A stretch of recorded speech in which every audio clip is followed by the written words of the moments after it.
This is the ROG Ally, ROG's first ever handheld gaming PC, and I've partnered with ASUS to tell you all about it. Now, there are three main things that make this stand out from the competition: the display, the performance, and the fact that you can play all your games. So inside the box, you get the ROG Ally, there's some paperwork, as well as an included 65-watt adapter, which will get this from 0 to 50% in around 30 minutes. And here it is. I think it looks pretty cool. And let's start with the display. So you probably already know that other devices in this category normally have a 720p resolution. The ROG Ally not only has a 7-inch 1080p Full HD IPS display, but it also has a 120Hz refresh rate. Now sure, 720p at 60Hz is totally usable, especially if you want to prioritize battery life, but coming from super sharp and smooth smartphones that we use on a daily basis, I totally notice a difference when using the ROG Ally compared to others. It's sharp and games look absolutely stunning. It's also brighter compared to the others at 500 nits, making it easier to view outdoors, and has a 7-millisecond response time with adaptive sync. The screen is made from Gorilla Glass Victus and features Corning Gorilla Glass DXC coating, which helps reduce the surface reflections, increases hardness by around 40%, which helps with scratch resistance, and gives you better visibility outdoors. All of this for me makes this the best display for a handheld gaming PC out there. By the way, if you're enjoying this video so far and you want to become an ally of the channel, then do consider subscribing and hit that bell icon. Let's now take a look at the design. So the first thing I noticed right away is just how light this is for what it's offering. It's around 608 grams and it's made with a reinforced white polycarbonate. So it's not painted, you're not gonna have to worry about paint fading off, but it is currently only available in this color. There is not a black available. Hopefully there will be one soon at some point. Hint, hint, ROG. There's curved handles which are molded to fit the natural shape of your hand, and if I'm honest with you, initially I did find the buttons and the triggers a little bit harder to reach, but you do get used to this very quickly after a few games. And ideally you want to be using this maybe leaning on a desk or on your lap, and I think that's where it's most comfortable, especially if you're going to be using this for long gaming sessions. Now this is quite grippy. We've got a slip resistant design and this micro triangle texture at the back, and of course this is an ROG device, so we've got ROG lighting around both the joysticks, and you can customize these with your favorite OrSync patterns. Internally we have zero gravity thermal system, and this has dual fans. Other devices in this category normally just have the one fan, and that really keeps everything cool. The only place where I've really noticed any heat is around here on the top, but when you're gaming, you're not affected by that at all. And it's surprisingly silent as well. Day2D has done a test comparing this, a prototype version of this,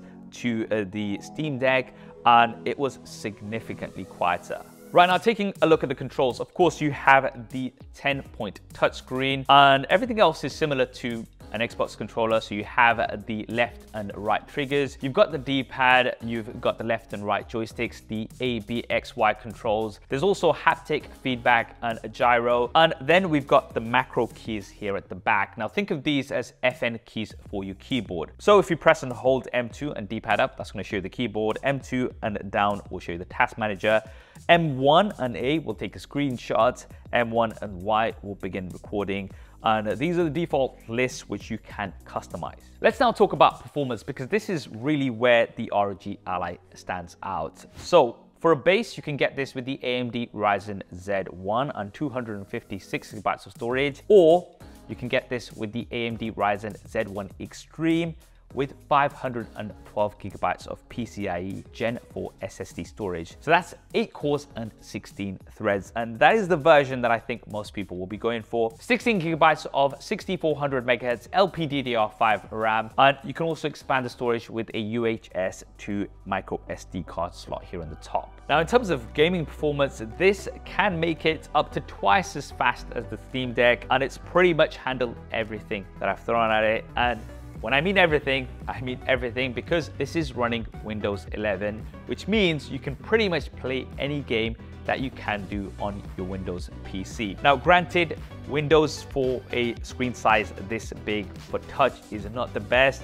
I'd advise increasing the interface size to around 175%, but you do get the Armoury Crate SE. So this will allow you to bring in everything: Steam, Xbox Game Pass, Epic, everything else into one place. So you don't really need to use the Windows interface too often, apart from when you're installing and configuring things. And the Armoury Crate SE also lets you customize key maps, manage your game footage, and tweak or sync lighting all from one central location. The ROG Ally also comes with a 90-day free trial of Xbox Game Pass Ultimate. And if you're somebody like me who has an Xbox at home, this is absolutely awesome. You have access to around 100 games straight on your device. And personally speaking, I love that I'm not limited to one game library. I can play games from wherever I want.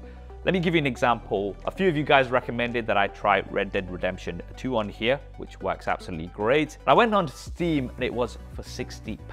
And then I went into Amazon and found that I could actually get it for £20 with the Rockstar Games launcher. Now I've got Red Dead Redemption 2 on the ROG Ally for a third of the price that I would have had to pay on Steam. Now, an advantage of this running Windows 11, which didn't come to me straight away, is the fact that you can pretty much link this to a monitor and a wireless mouse and keyboard and use this as a regular PC and practically edit videos if you want it. Now, taking a look at the ports, we have a 3.5mm audio jack, a micro SD card slot, a USB Type-C input with the XG Mobile port combined. Now what that means is you can essentially pair this with the XG Mobile external GPU and get up to the NVIDIA GeForce RTX 4090 performance.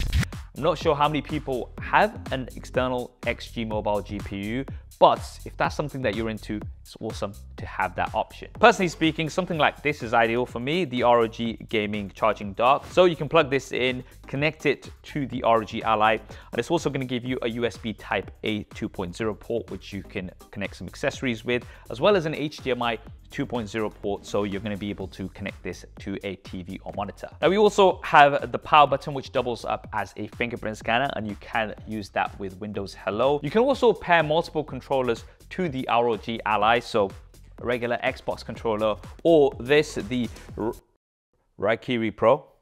I hope I'm saying it right. Right, battery life. I know this is something that a lot of you guys are going to be wondering about. So you do have a large 40 watt-hour battery. Gaming time is of course going to vary. If you're playing something light that's on an emulator or something, then you can get up to 8 hours. That's being optimistic. But if you are playing a AAA game, then you're looking at around 2 hours. If you do max out the settings, 1080p, 120 Hertz, then realistically speaking, I found that you're looking at around 1.5 hours. Now you can extend that time by going down to 720p and 60 Hertz if you're not going to be near a power outlet for quite some time. However, you do get the 65 watt power adapter included.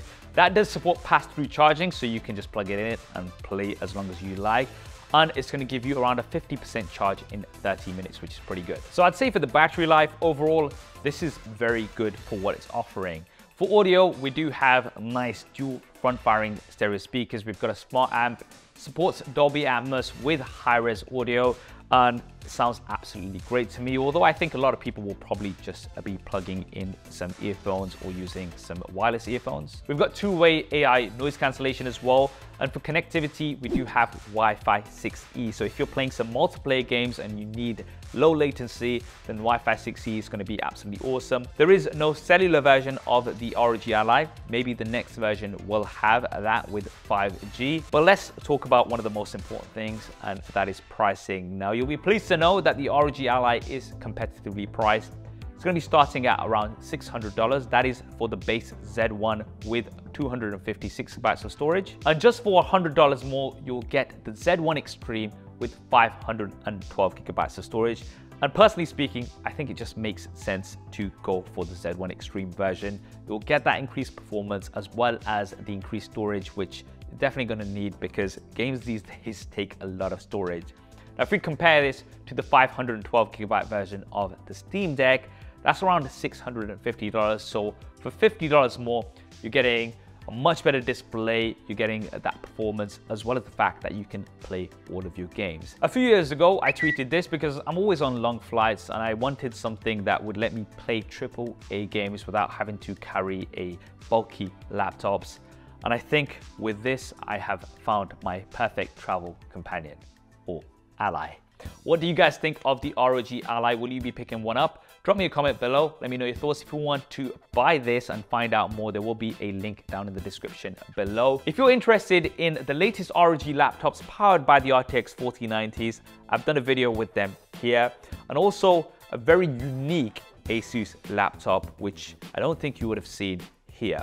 I hope you enjoyed this video and found it useful. If you did, do smash that like button for me. And if you haven't already, then do consider subscribing and hitting that bell icon so you don't miss future coverage like this. Thanks for watching. This is Saf on Super Saf TV, and I'll see you next time.